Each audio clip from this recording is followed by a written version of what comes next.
The live stream will begin shortly. Please note that RapidVisa is not a law firm and is not licensed to practice law in any state. The hosts of the show are not attorneys. RapidVisa is a document preparation firm, licensed and bonded in the state of Nevada. We will do our best to answer informational questions during the stream based on our experience in helping tens of thousands of customers successfully apply for their immigration petitions.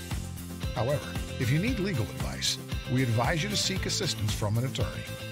Please post your questions in the comments section during the stream for a chance to win a $100 RapidVisa credit towards a future service. Now, enjoy the show. Welcome to RapidVisa Live. We're now streaming from Las Vegas. We're on Facebook, we're on Instagram, we're everywhere. Here to answer your questions about anything about filing for an immigration petition. But remember, as it says on our screen, and as we always like to remind people, we're not lawyers. If you need legal advice, call a lawyer. We are document preparers. We've done over 40,000 of these. Probably nobody with more experience than us. But that aside, nothing we say is going to be legal advice. Now, once again, as we've been doing several times now, I don't know how long, we want to give a $100 RapidVisa credit. That's a credit towards any RapidVisa service, future service. Unfortunately, we can't take it off the last service that you purchased, but we're going to select from randomly from somebody who leaves a comment. And if you don't, or comment or question, and if you don't have a comment or question, you can even just say, hey, enter me in the drawing, and then at the end we'll select somebody. And we've had a lot of people redeem that, so it's a fun thing that we do. All right, so we're going to jump right in here, and let me see what we got. Where's our questions? First, we have a public announcement. Okay. Effective on November 1st, 2018, the USCIS will require applicants to submit Form I-693 report of medical examination and vaccination record that is signed by a civil surgeon no more than 60 days before filing the underlying application for immigration benefit. This applies to adjustment of status or application to register permanent residence. For our customers, you want to make sure that you complete that medical examination probably at the last stage, at the very last step, before you mail your petitions or your applications to us, because in most cases, that medical examination is going to expire. They've changed this. As many of you know, the Department of State is scrutinizing applications more. They're changing rules. They're making the process a little bit tougher to get a green card, basically. But anyway, make sure you get the medical exam in right when you submit your paperwork so that it doesn't expire. You also give yourself enough time in case your application is rejected for incorrect payment amount, or a check was returned from the bank. So you just want to make sure you give yourself a little room or buffer in that process. Yeah, and I'll comment on that a little bit. You know, for those of you who don't know who are starting the process, for all immigrant visa petitions and for the K-1, which is technically a non-immigrant visa petition, you're required to have a medical exam. So when you're in the foreign country, you're typically going to have that just before your interview. I don't expect anybody to have a problem there. Plus, that is the State Department looking at it, not the CIS. But the CIS says they want them to be not more than 60 days old. That generally, at least for the petition types that we do here, that generally means you're doing an adjustment of status.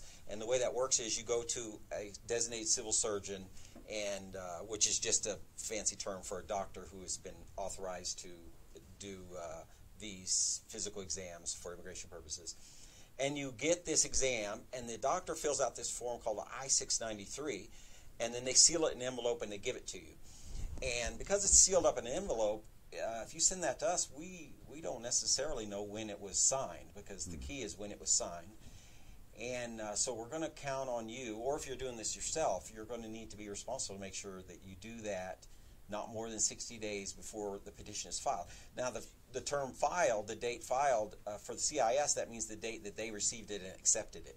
Doesn't mean the date you mailed it, and doesn't mean the date you mailed it to us. It's the date the CIS gets it. And while I'm on the topic of the 693, you know, it's a common question people ask, what are they looking for in a physical exam? Well, looking at the form I-693 is a good way to see, because that's what the doctor actually fills out. It talks about syphilis and gonorrhea and tuberculosis and some other things. If you ever want to know what they're looking at in the medical exam, just go out to uscis.gov/forms or click the Forms tab. Find that form I-693 and take a look at it. Don't complete it. That's for a doctor. But by looking at it, you know what they're looking for. So a little bit about the medical exam. The other thing I'll say is that this is a new policy, a new alert they just sent out yesterday. Again, it's effective November 1, 2018, which is coming right up.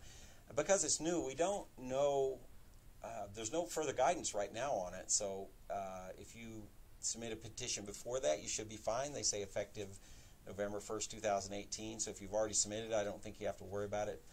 But other than that, as far as details about when they will or won't make an exception, unfortunately, we don't know.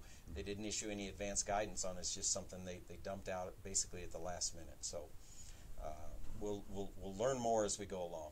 All right, let's get into the questions. I'll let Rick take the first one. Okay, first question asks, which crimes are affected by IMBRA, and what does this mean for me?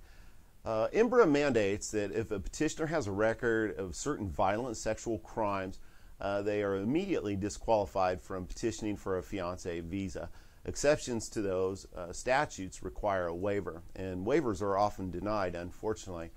IMBRA provides that a petitioner for a K non-immigrant visa, that includes K1 fiancé visas, K3 spousal visas,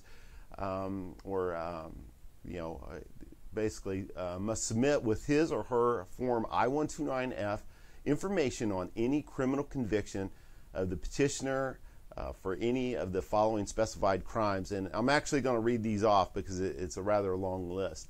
First one is domestic violence, sexual assault, child abuse and neglect, dating violence, elder abuse, stalking, homicide, murder, manslaughter, rape, crimes relating to a controlled substance or alcohol where the petitioner has been convicted on at least 3 occasions and where such crimes did not arise from a single act, abusive sexual contact, sexual exploitation, incest, torture, trafficking,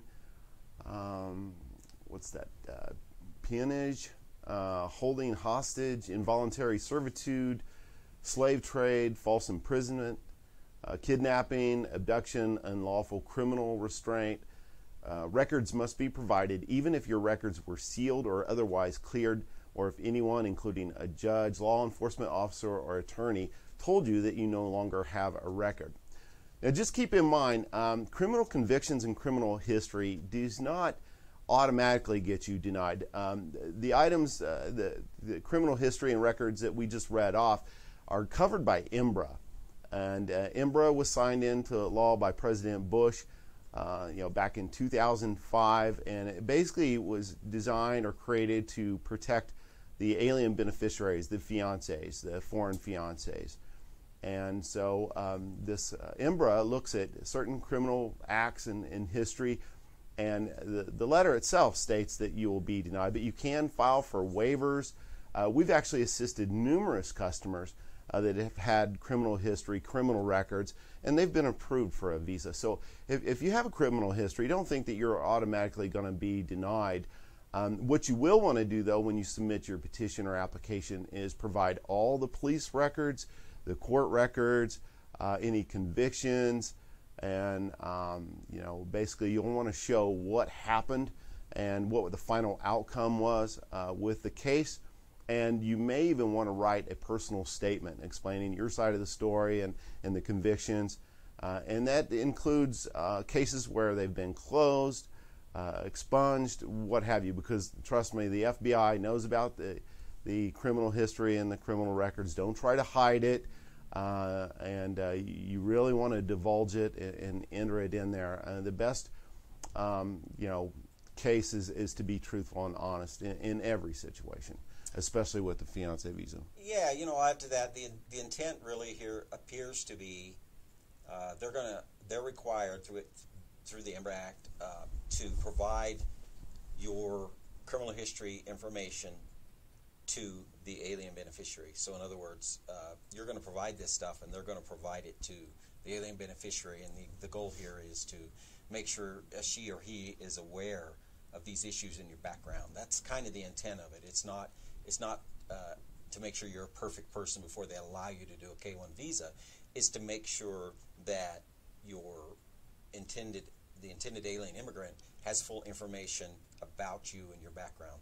That's really the intent. So it's not another barrier so that they can deny your petition. And in fact, most do go through.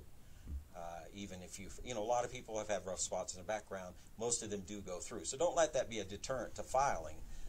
Just as Rick said, you need to disclose it all. Don't try to hide anything because, most of the time these things do not cause denial unless it's just something really horrific.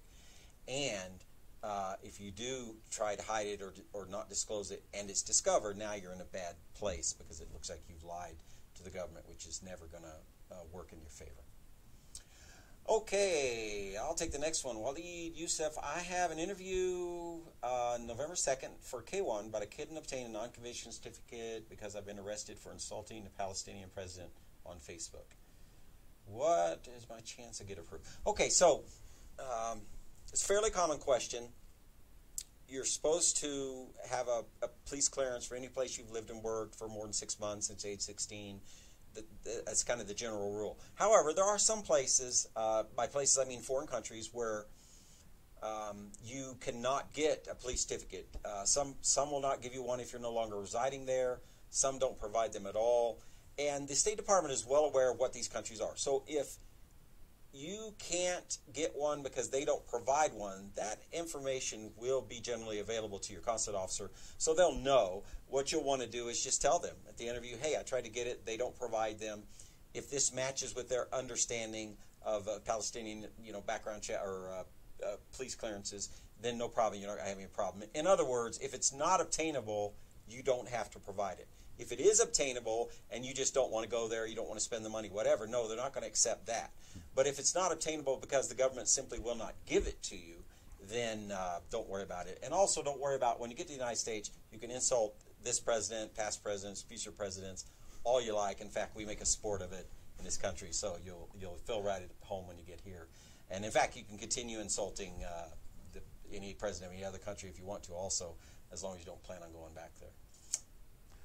Okay, next question comes from Tuladabi03.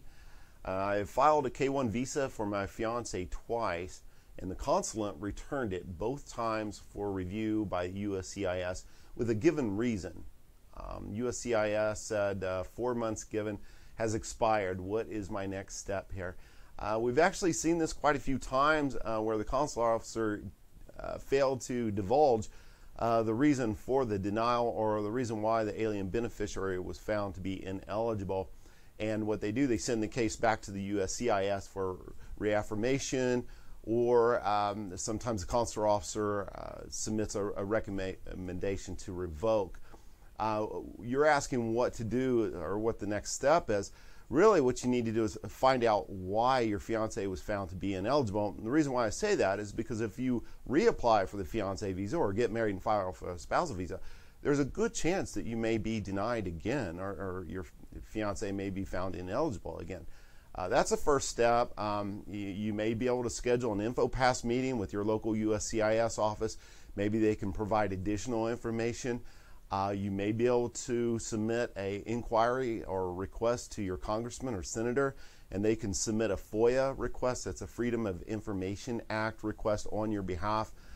They may be able to obtain more information.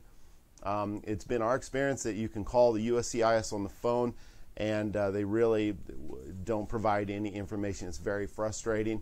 And don't bother contacting the National Visa Center or the embassy because it's out of their hands. Once that document or that petition's been sent back to the USCIS, it's basically in their control, and they're the only ones that can answer anything to that. Now, you didn't state whether or not you received the final notice. You just said they said it had expired, so I'm assuming it didn't give you any reason for the denial. You may ask your fiance if the consular officer made any statements, handed them any green sheet of paper that's an RFE, that's a request for evidence, asking for additional documents, anything like that. Usually before a consular officer sends the petition back to the USCIS, they'll usually ask for more supporting evidence or documents. You didn't mention that in your case. So again, there's a lot of moving parts to this. It's a very complex process. the whole visa process. So I'm just going based off of what you've shared with us, and those are some of the things you can do. Again, you really need to find out why your fiance was found ineligible before you take the next step. Otherwise, you're just wasting time and money, unfortunately. Okay, I want to take a minute to revisit the question I just answered, then I'll get to the next one, because I think I may have misinterpreted it. The question from Walid Youssef, he was asking he couldn't obtain a non-conviction certificate because I've been arrested for insulting the Palestinian president. I first took that to mean you couldn't get it because they wouldn't give you one, but I think what you're really saying is I can't get a non-conviction because I was in fact arrested.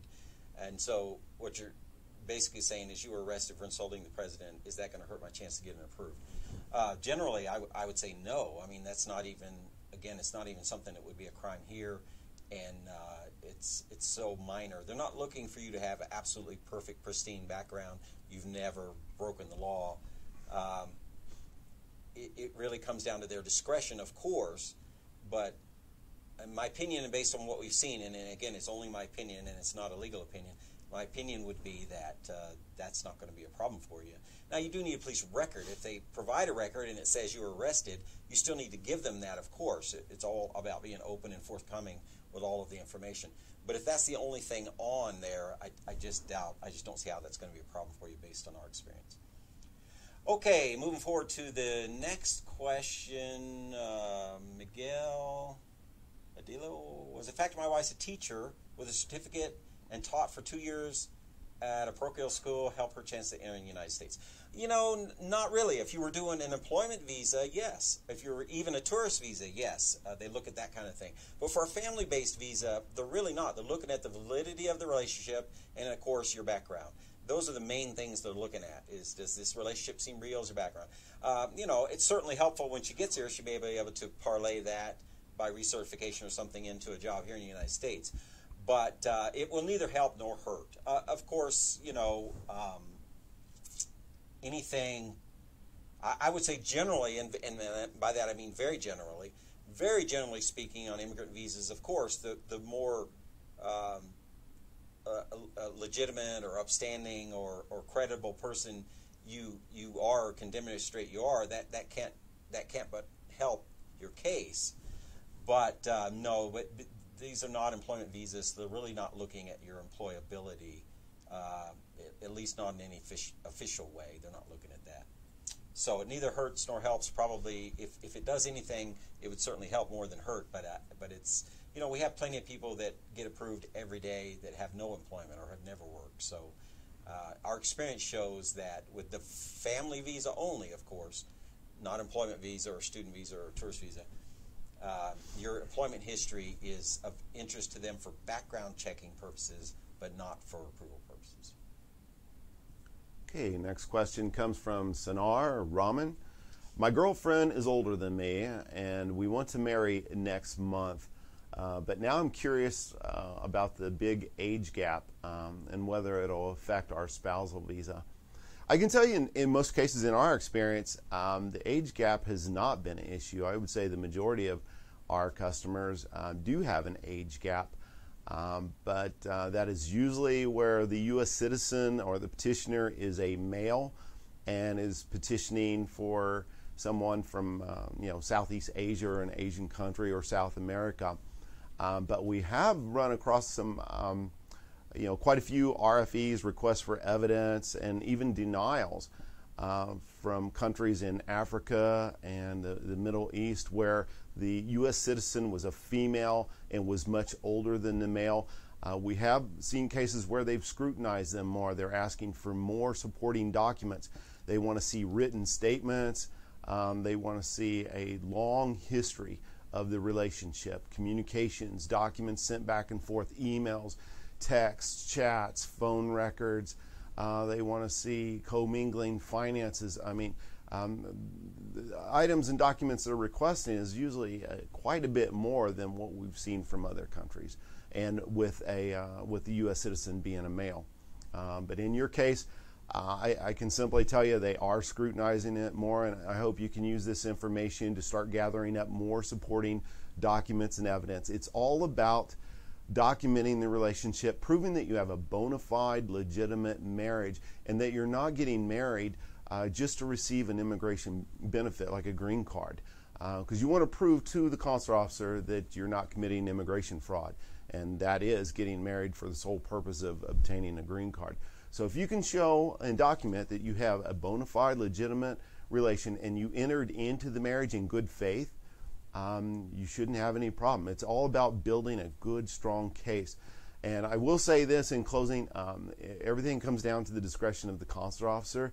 They're the ones that makes the decision to approve or deny. So you need to also have a really good interview. When they ask you questions about your spouse, you need to be able to answer it. You need to know about them, what they do for a living, where they live, and where you plan on living, what you plan on doing in the future. When I went to the interview with my wife, they asked, my wife these questions. They want to know that you actually have a relationship, and that's really what it comes down to. Okay, Earthen says, is a copy of birth certificate and divorce papers be accepted by USCIS, or do I need original copies? Great question. I'm glad you asked it. We've run into this a lot. Mm-hmm. You never send original documents to the USCIS, except in the rare case, which we've never seen happen, where they ask for it, but they never do that we've ever seen. So always send a photocopy. That's all the CIS wants. They're going to scan it into their file anyway, and you're never going to get that original back if you send it in, and you will likely need those originals later. So, yeah, absolutely, no matter what it is, proof of citizenship, birth certificate, divorce certificate, criminal record, any of that kind of stuff, there are no exceptions. Everything, your passport, we've had people send us their passport, and we had to make a copy and send it back. You never send an original anything to the CIS. Everything is photocopy. The only thing, you might get confused on is a photo. When you're sending them a passport photo, yes, that's an actual photo. Don't take the photo and make a copy of the photo. You do want to send them the actual photo on photo paper, so you are sending them a real picture. But as far as all those documents, yeah, photocopies only. Now, let me say, just so I don't cause any confusion, they do want your real signature. When you're signing the government forms, obviously you're not signing your birth certificate or whatever. But when it comes to the government forms, those need to be original signatures on those. So you can't photocopy that and send it in. But for all your supporting evidence, again, birth certificate, passport, divorce certificates, criminal history, anything like that, your bank statements, if you're proving your finances, all of that stuff is photocopies. Okay. Just to follow up on that, I've actually seen a couple cases where the consular officer at the U.S. Embassy has requested original documents, but they did return those documents back. But the only time you ever provide an original is when it's requested, and they usually tell you right in the statement or letter that they will hand those documents back. But that's been the only case or time that I've ever seen them request original supporting documents. Chantel asks, can I get married in the U.S. if I'm married here in the Philippines, but I've been separated for 12 years? You may be able to get married, but the USCIS and Department of State is not going to accept that as a legal marriage. In order to legally marry and receive an immigration benefit with USCIS and Department of State, you have to be legally married. And in order to do that, you have to prove that all prior marriages were legally terminated. Now, you stated Philippines, so if you're married in the Philippines, they don't recognize divorce, so you're going to have to provide an annulment document or death certificate, something like that. But to answer your question, you need to get that prior marriage annulled, even though you've been separated for 12 years. And if you have no contact with your ex, you can still file for an annulment, and you can process that without the other person. Now, you'll probably need to consult with a family attorney in the Philippines to do that. Anyway, you can get married in the U.S. They wouldn't know about it. We don't have a marriage record, in the United States like they have in the Philippines with the PSA. That's the Philippine Statistics Authority. I wouldn't bother with that. I wouldn't do that. Just get it annulled, and then you can file for a fiancé visa or file for a spousal visa after you're married. Yeah, and I'll spend a minute on this one because it's important. You don't say if you're in the U.S. already or not. If you're trying to come here on a spousal visa or something, you're never going to get here because they're going to require you to get a certificate of no marriage, commonly called a CINMAR, before, and bring that to the embassy with you for your interview. And obviously you can't produce that. You're not going to get a visa to even get here. But if you're already here on some other kind of visa, tourist visa or something, and you're thinking, I'll just go get married, they won't know. You might be right. You certainly could get married here because we don't check marriage registries. We take your word for it. You say you're divorced, we'll let you get married. But and I'm sure people have probably gotten away with that, but you really don't want to go down that road because once you commit that kind of fraud, even if eventually down the road, years from now, you become a citizen, all of that can be taken away and you deported if it's ever discovered that you lied for any immigration benefit. And it does happen. It happens many times a year. It seems to be... in fact, I think the current administration has assembled a special team to look into past fraud and so on. But even before the current administration, it has happened with other administrations, probably every administration, where you come up on the radar screen for some reason. Probably wouldn't be for this, but for some reason. They start investigating your past. They find that you lied for an immigration. Could be 20 years ago, and it has absolutely happened. People have been here 20 plus years. They built a life, and all of a sudden, a lie is found on some past immigration benefit, like a green card application, and they get their citizenship stripped away and deported back to a country they haven't seen in 20, 30 years. So it can and absolutely does happen. So don't, it's very tempting. Annulments are expensive and can take up to a couple years in the Philippines, so it's very tempting for people to try to end run around this rule, go get married in a third country. We've seen that one. Try and do a proxy marriage. We've seen that one. You probably won't get away with it, and even if you do, you're going to be looking over the shoulder the rest of your life. Our advice is just don't do it.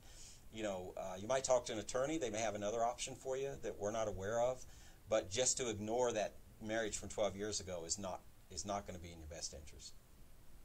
Okay, Angelica, Monique, can you marry on a tourist visa to the USA from Ghana? The short answer is yes. You can always get married. I think your real question is, can you marry and adjust your status? So getting married is easy. Marriage is basically a state law, and any state will probably marry you, no problem. So your real question probably is, I'm here on a tourist visa, can I get married to my fiance and then apply for an immigration benefit? And the short answer is yes. It happens all the time. It's extremely common, in fact. A lot of people do it. But all the same rules still apply. Any prior marriages for either one of you need to have been cleared up. You can't be running away from a marriage back in Ghana. It needs to be a legitimate relationship, and they're going to check that. And the fact that you didn't do this, what they would call the right way, meaning go back to Ghana and apply for a fiancé visa, might even get you a little more scrutiny. So, and your intent is important. If you came here on a tourist visa with the intent to get married, that's not technically allowed. You're not supposed to do that. Now, if you came here on a tourist visa and while you were here, you met somebody, fell in love, whatever, that's allowed, but, it's going to be up to you to prove that. And, of course, you need to be honest. And, obviously, you don't want to go into an interview saying you didn't come here with the intent to marry when, in fact, you did, because now you're lying, and that's never what you want to do. So the short answer is yes, absolutely, but, you need to have a good, strong case, and we see people do it all the time, every day.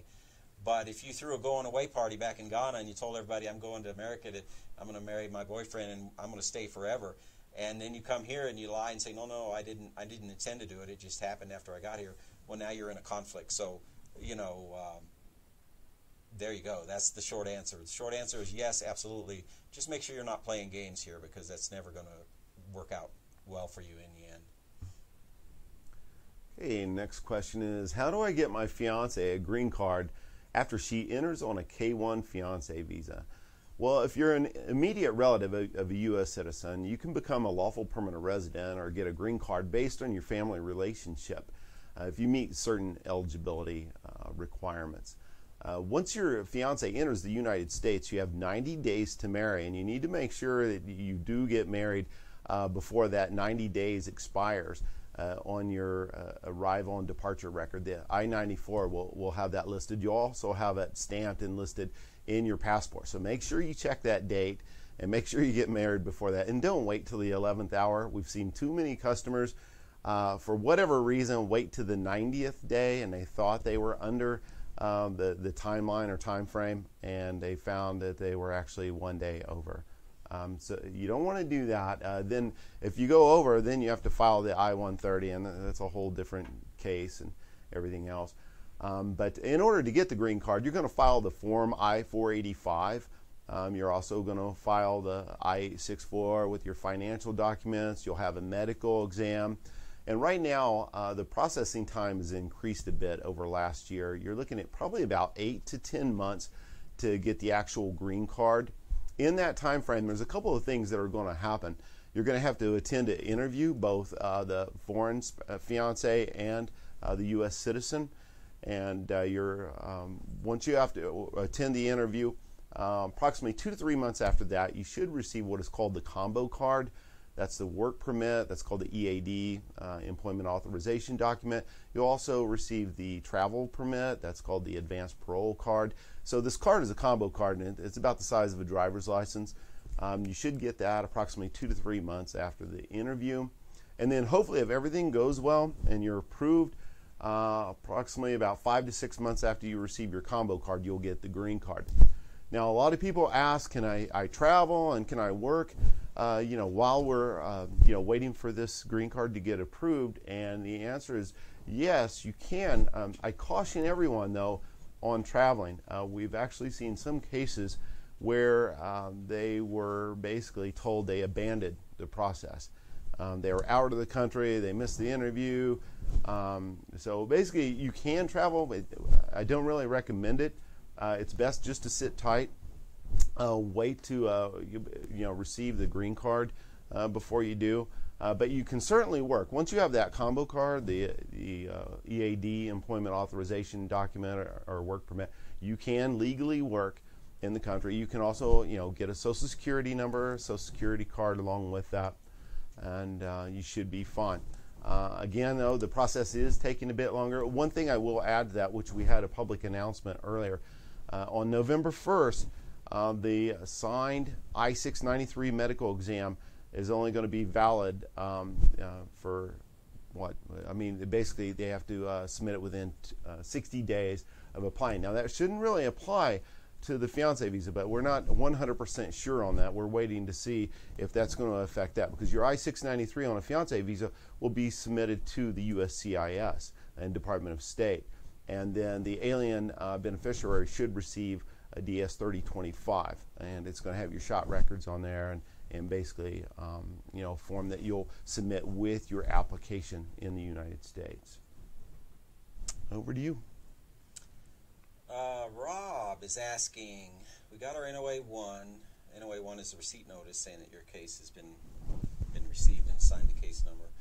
We got our NOA-1 about 2 weeks ago, but when we go check it online, the receipt number is not recognized. Is this because they've not updated the website?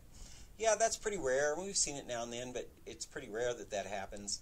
I wouldn't get alarmed by it. If you've got the official letter, notice of action, it's called, and it lists a case number, I would just call them, call up the 800, the USCIS 800 number, and have them pull it up. Maybe somewhere along the way it didn't get entered or whatever. I wouldn't get alarmed by it. If you've got the letter, the letters were going out long before they ever had the website. The letter is the official thing. It means they have your case. Why it wouldn't come up is probably some technical issue. Somebody didn't enter it or something. So I wouldn't get alarmed, but I would just call them just to get that verbal confirmation that, and then if they're seeing the same thing, when you call them, then maybe they can at that point look into it and find out why it's not up there. But again, I think you're in good shape. I wouldn't worry about it, but obviously it should be on there, and I would just call and ask about it.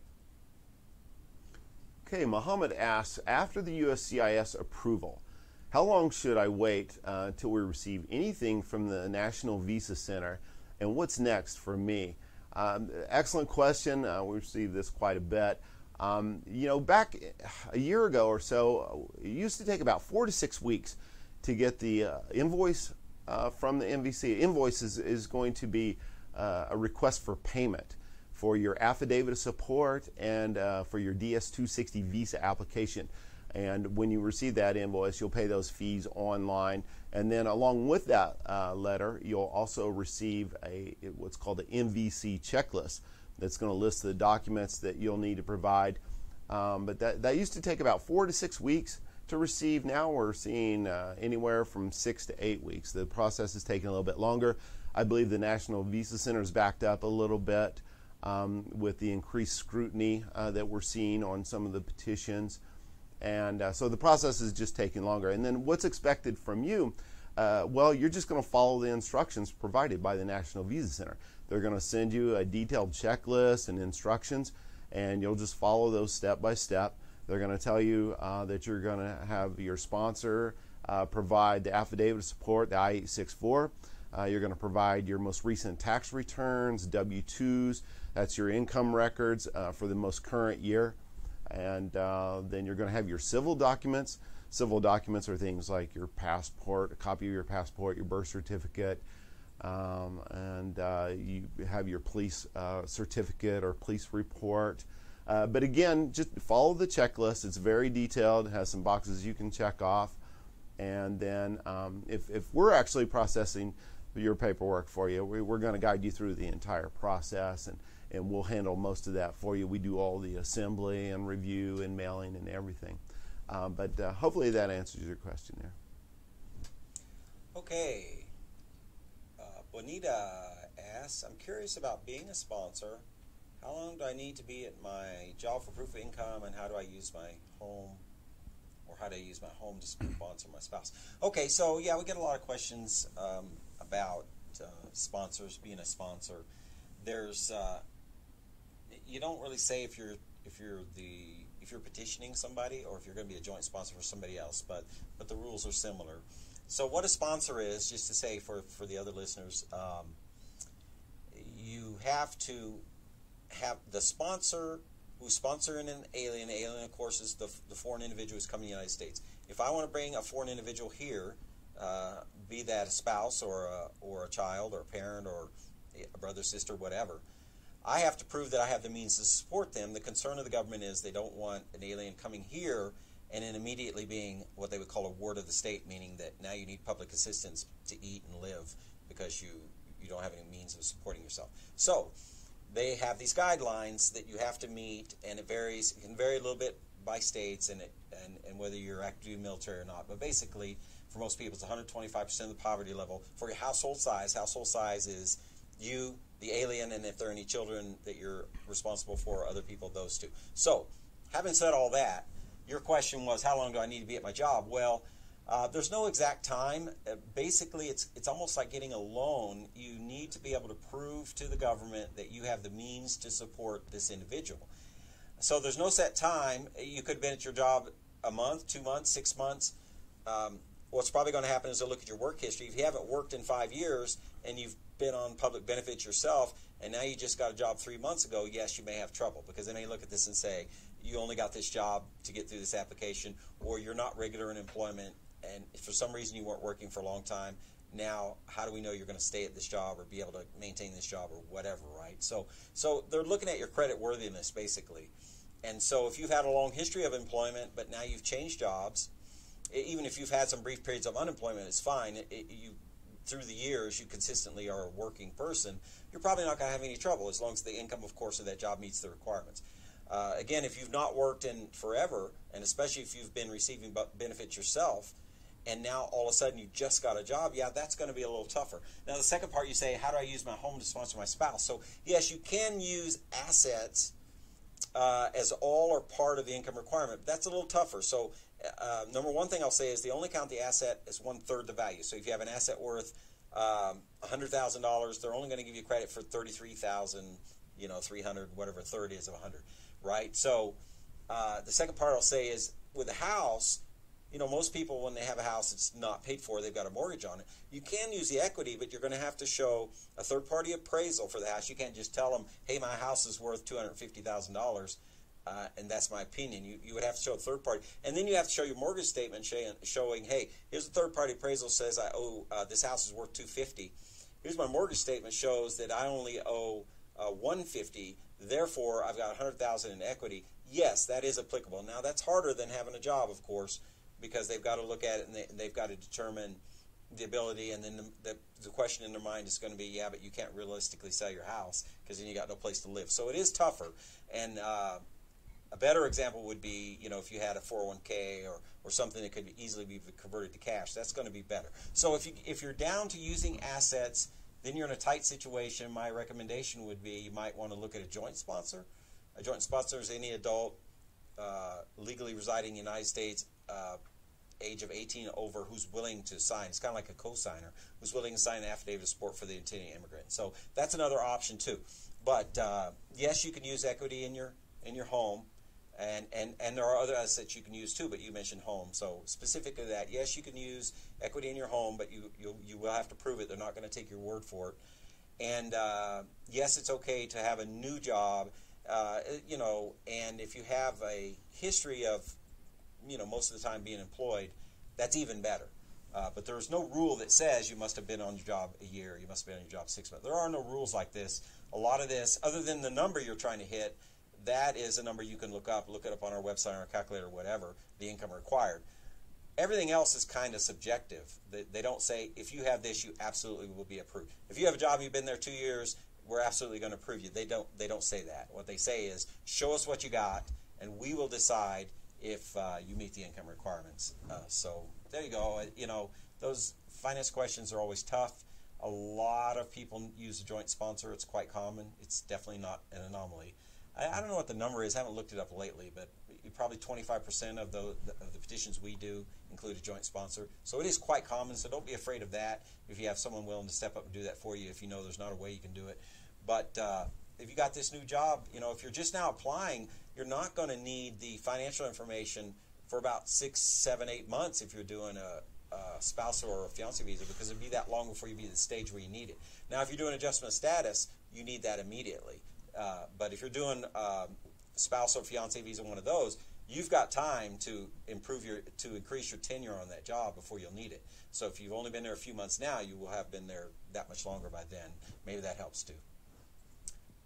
Okay, I hope that took a long way around there, but I hope I answered your question. But those are always the most difficult question, and the most trouble people have is with the finances. So you want to get it right.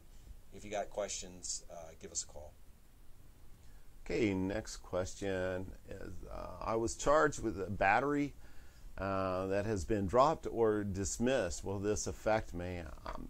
Well, if the case was actually dropped or dismissed, then more than likely you wouldn't have a criminal history or criminal record. But I can tell you that criminal convictions or having a criminal history isn't really grounds or a necessary reason for a denial on any type of visa. You didn't mention whether it was a fiancé visa or a spousal visa, but I can tell you fiancé visas are covered under IMBRA, the IMBRA Act, and they have a list of criminal convictions, which I read off earlier, that are cause for automatic denial. But even those, you can file a waiver for. But in your case, that shouldn't affect your petition at all. You will want to be truthful and honest. Worst case scenario, you're going to have to provide maybe a written statement explaining, why you were charged for battery, and maybe list the outcome of the case. And you may also provide police records if you have those, and show that the case was dropped, what have you. Trust me, the FBI that does the background check already knows about it. They have a record on everything. So again, as Ben mentioned earlier, they just want to share this information with the alien beneficiary or the foreign fiancé in this case, and they just want to make sure they're aware of it. And they'll ask the alien beneficiary if they were aware of it. But again, that's for convictions. If the case were dropped, more than likely it won't even come up. You won't even have criminal history. But they will check that during the USCIS stage when they do the FBI background check. But I don't think you have anything to worry about. Shouldn't. Yeah, and I would add to that, don't disqualify yourself. Gather up the information, send it in. If let them decide if it's a problem. Don't sit on the sidelines and say you're not going to do this because of your past, because we see an awful lot of people with blemishes on their past who sail right through. We've done them for people who've spent a little time in prison even, and they sail right through. So it really, every case is different. It comes down to their discretion. But don't disqualify yourself. Give it a shot. Most of them do go through. Okay, T.O. With a benign. Anyway, T.O. I probably didn't get the last name right. What kind of service are you going to do? Arranging forms, cross-checking information in the forms? Yeah, good question. Yeah, thanks for letting us advertise our service a little bit. You know, what we do is, of course, we have software. You enter the information. Our software, it does a lot of checking and verifying and things like, you know, what we in software development would call input validation, meaning we don't let you, to the extent possible with the computer, we don't let you enter bad information. But beyond that, we then, a real live person will look through it and make sure you didn't misunderstand the question or that you didn't put a placeholder in there because you meant to come back later and you forgot to or whatever. So we're going to look at it. Now, we have no way of knowing the facts of your case. If you say you've never been married, you know, we take your word for it. So we're not going to say, hey, you should have wrote down that prior spouse. You remember Emily? So it's up to you to provide the facts of your case and be honest about everything. We have no way to verify that. But we will make sure you didn't skip anything. Everything got answered. And then if you use our Premium Review service, which is where you send that to us, we're going to look at it 3 more times. So we're basically dotting the I's, crossing the T's. So yes, to answer directly your question, we're going to make sure that this petition is as perfect as it can be to give you the best shot at getting approved. We're going to make sure you didn't forget your supporting evidence, which is also very important. It's one thing to fill in the blanks on the form, but there's a whole lot of supporting evidence you're going to have to provide, depending on the petition type, but things like birth certificates, divorce certificates, criminal history, financial documents, photographs, proof of relationship, all these things. We're going to make sure all that's there and complete. Again, we can't attest to the validity of it, and we can't guarantee you're going to be approved. But overwhelming majority of our customers are approved, and the key is really getting it right. You know, you're just asking benefit from the government, and our government, like most, is very bureaucratic, and so they've got their steps they want you to follow, and they've got their documents they want to see. And the closer you get to meeting their expectations, the less trouble you'll have. When you start missing things, misinterpreting questions, then you're going to start this back and forth process where either you get an outright rejection or they ask you for more and it drags it out. And, you know, you don't want to be that guy who stands out. You know, as they say, the nail that gets hammered is the one that's sticking up. You want your petition to be as perfect as possible. So these adjudicators, they're like all of us at our job. We got a big workload. We just want to get through it. We want to do a good job, but we want to get through our day. When your petition lands on their desk, you want the guy to say, wow, this one's good. This is organized. This looks great. You want them to go through it, say, yep, this looks good, stamp that thing approved, and send it on to the next step. You don't want to be the guy that sends it in and it's abnormal, something's wrong, it doesn't look right, it's in a shoebox. You know, when you're that guy, like all of us, the adjudicator, the person looking through your packet is going to say, wow, maybe I'll do this after lunch. Or they're going to be frustrated looking through it saying, goodness sakes, it's something this important and you didn't take the time to make it correct. You know, you don't want to be that guy. You want to be the guy that does everything and kind of slips right through. So that's the service we provide. And of course, beyond that, we're here to answer your questions through the whole process, whether it takes 6 months or 2 years. There's no time limit on our service as long as you're progressing through it. We're going to be here, so when you wake up and you're worried about something, or why is it taking so long, or did I answer this right, or you just have a general question, you know, you have somebody you can call and say, hey, what about Social Security card? How do we do that? You know, there's somebody you can call and ask your questions, which we have found is much more significant than you might right now think. This is definitely not a case where you do some documents, throw it in the mail, and then you go back to your life and forget about it until you get your approval. You are going to have questions along the way. Stuff you didn't think about at first are going to come up, and it's nice to have somebody who you've hired who's there just for that reason, 7 days a week, and can answer those questions, and who've done it over 40,000 times and can give you a good solid answer. So, you know, that's what we're here for now. What we can't do is give you legal advice, you know, we can't go represent you in a court of law, anything like that, anything, you know, we're not lawyers, and we don't give legal advice. So that's what we can't do. But what we can do, and what we're very good at, is give you the absolute best chance at getting approved. Okay, Muna Rahim states that my husband's green card interview was canceled. Do you think this is usual? Actually, no, that is not usual. You don't state if this is an application for a spousal visa or adjustment of status to get the green card or become a permanent resident. But I can tell you from experience, after processing many of these, that it's unusual for the USCIS to cancel an interview unless they sent you a letter and stating that it was rescheduled. What we normally see is, if something's delayed, is a request for evidence. They're usually asking for additional supporting documents or proof of a relationship or proof of income, things like that. But to flat out cancel it, that's abnormal. I would recommend that you contact the USCIS or the department where your petition is, if it's at the embassy, and get clarification or additional information. Find out why it was canceled. In our experience, they usually issue a letter telling you why a certain action was taken and what the next steps are, whether your case is being sent back to the USCIS or whether it was revoked, where it was flat out denied. I mean, usually there's some form of communication. They just usually don't say your interview has been canceled. In some cases, maybe they were moving the petition or application, but most states usually only have one USCIS office where they attend the interview and biometrics appointment to get fingerprints, photographs, things like that. Now, if it's a spousal visa, that would probably be at the embassy, and you'll have to contact the embassy directly. But just find out why the interview was canceled. In most cases, they usually reschedule it, but don't just flat out cancel it.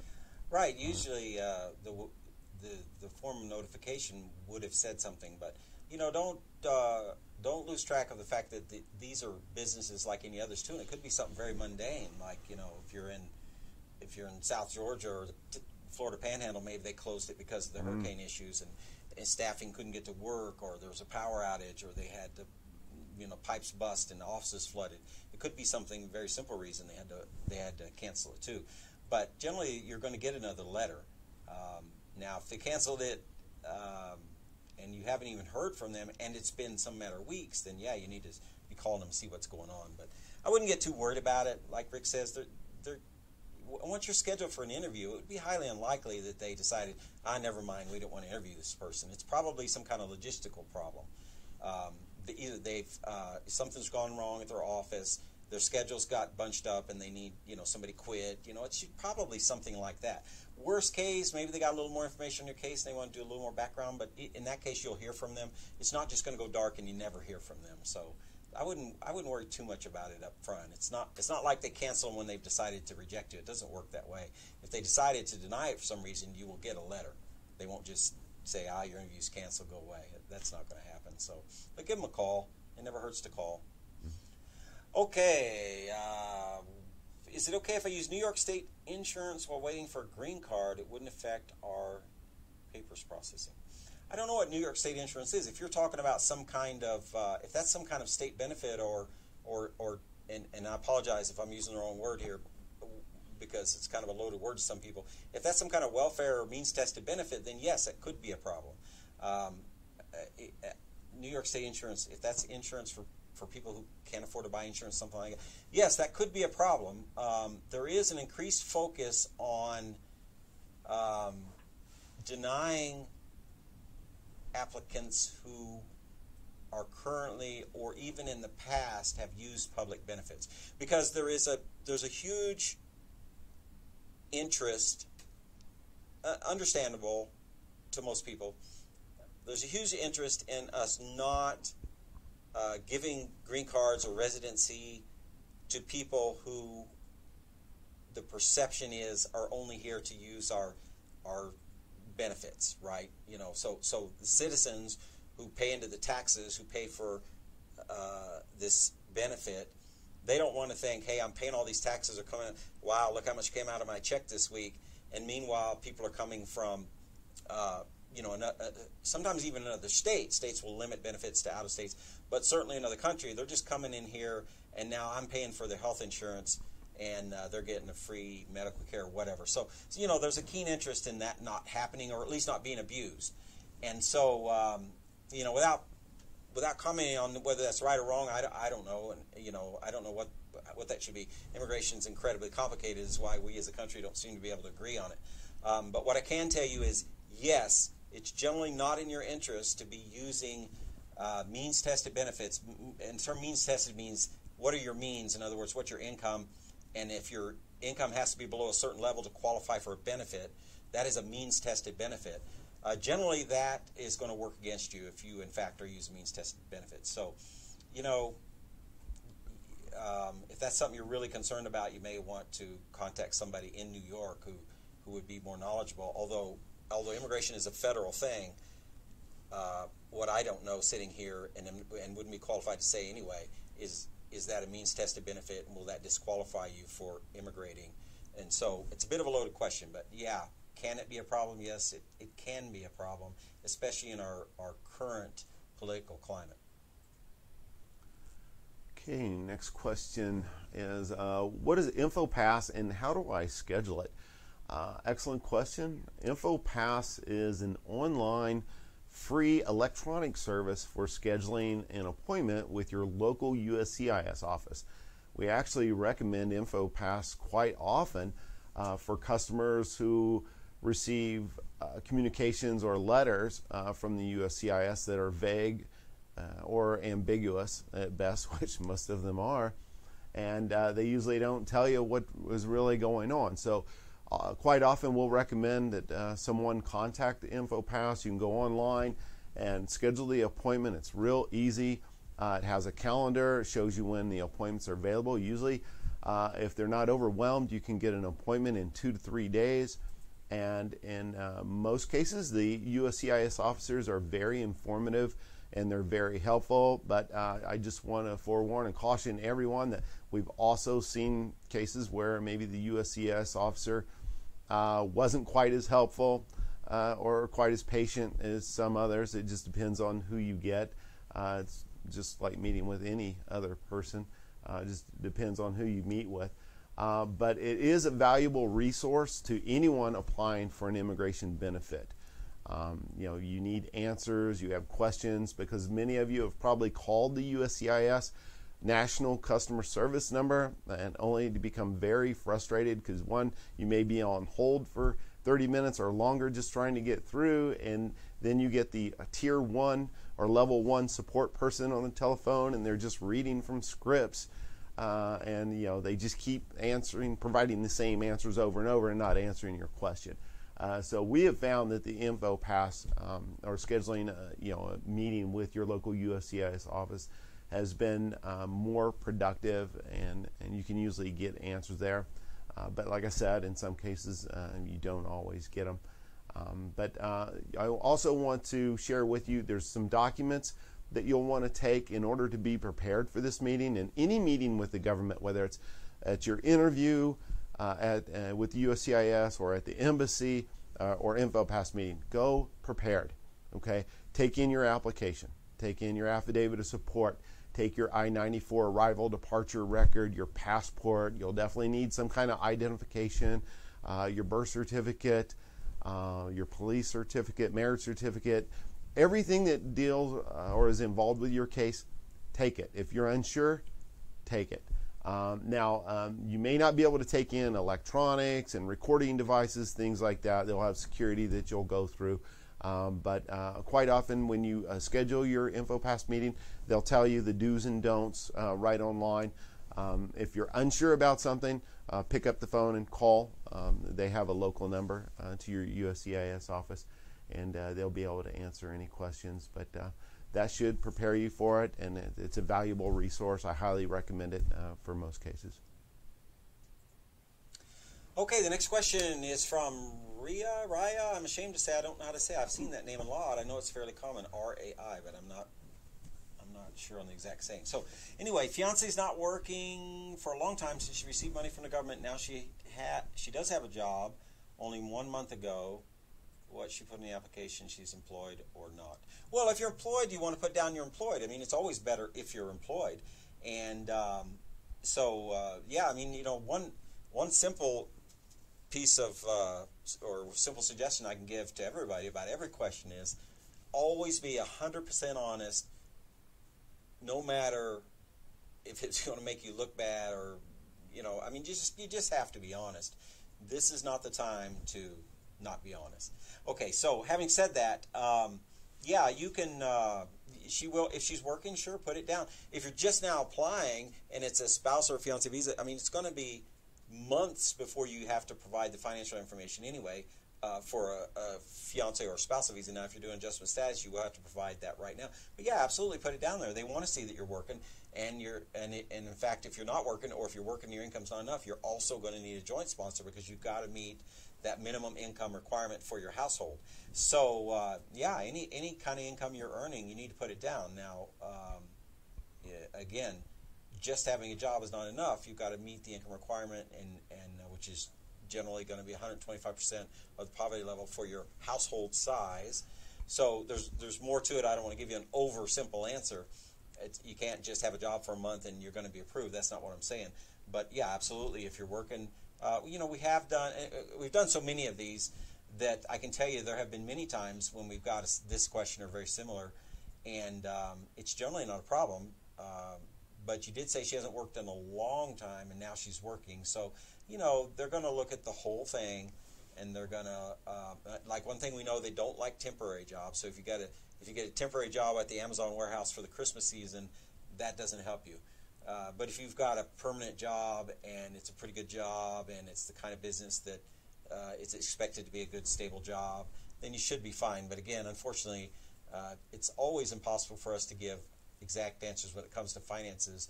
We see people with great income have their finances questioned, even when the income looks good and they've been there a while. And then we've seen the opposite. We see people, I mean, classic example we see occasionally, if somebody gets out of college, they're young, now they've got their first job, they've only been on it 3 months, those people tend to sail right through.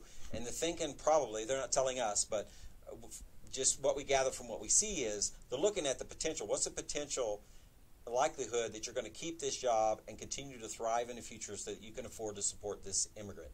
That's kind of what, if I was to get into their brain, which I can't, but that's kind of what we seem to see. So, you know, the whole situation is what they're going to look at. Bottom line is, absolutely, even if you have only been working a week or two, you want to list that, and you need some proof of that employment, which is generally we would say check stubs, but if you haven't been there very long, you don't have them, or you don't have many, then you probably want to get a letter, and it's preferred that that letter say, a letter from the employer that says, on the employer letterhead, that says this is a permanent position, it pays this much per hour, or this much salary, whatever the situation is. You need some kind of third-party evidence. They're not going to just take your word for it. Third-party evidence would be, again, a W-2, check stubs, a letter from the employer, something like that. But do take the employment. There's so many things that are asked in a petition, so many questions about so many things, your marriages, your parents. In the order of importance, income is way up there. Everything's important, but you know, where you went to elementary school, they ask that too eventually. That, in our estimation, doesn't appear to be important. If you do have to provide it, but not very important as far as approval or not. Finances there at the top might be the top reason. Beyond, is this a legitimate relationship, for denial? And so you got to get it right. So put your best foot forward. Don't take any shortcuts. Don't get lazy. Let's throw everything you can at the finance part.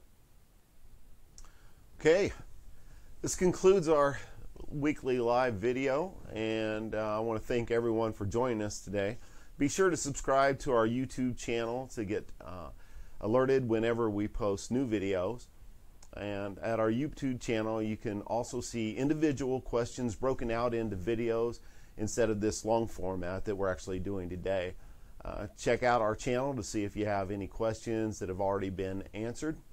And I'd also like to announce our giveaway, our winner of our giveaway today, and that is Teo, and just like you didn't want to pronounce it, it's Benaya. That's a cool name. I was yeah. how to say it. But. Congratulations on your $100 RapidVisa credit. Please claim it by sending us a private message. Thanks again, everyone, and we'll see you next time.